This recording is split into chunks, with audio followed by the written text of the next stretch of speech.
Oui, en Normandie, la belle Normandie, à Rouen, au bord de la Seine, évidemment. Et nous partons pour l'Auvergne, comme tous les matins, avec Fanny Agostini, notre rendez-vous à la ferme. Bonjour Fanny.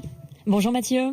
Difficile pour l'instant d'évaluer l'impact des polluants autour de Rouen. Cependant, on va essayer de comprendre avec vous le mécanisme d'absorption des particules par la végétation. Oui, parce que le monde végétal est un allié considérable, Mathieu, pour toute pollution atmosphérique. Mais comment le végétal réagit-il au contact de la pollution? C'est un vaste sujet, aussi vaste qu'il existe de particules polluantes différentes. Imaginez-vous un arbre, un feuillu notamment, qui porte en moyenne 800 000 feuilles. C'est énorme. Étalé au sol, cela représente 200 hectares, soit la surface de Monaco. Un seul arbre. Eh bien, ces feuilles sont autant d'interfaces avec l'air ambiant qui vont respirer grâce aux stomates. Ce sont de petits orifices sur l'épiderme des feuilles qui vont assurer les échanges gazeux entre l'air et le sol. Et c'est comme ça que les polluants peuvent transiter des branches jusqu'aux racines. Et à partir de là, ce sont les bactéries présentes sous terre qui vont tenter de neutraliser les polluants. Fanny, ça ne marche pas à tous les coups.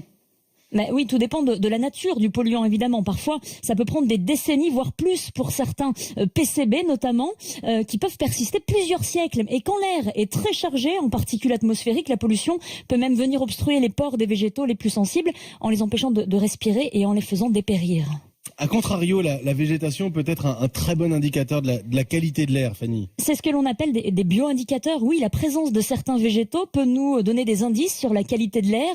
Dans le cas de l'incident survenu à Rouen, avec le recul, il sera très intéressant d'étudier la réaction de la végétation présente à proximité de l'usine, notamment la nouvelle végétation ou champignons qui pourraient pousser dans les semaines à venir.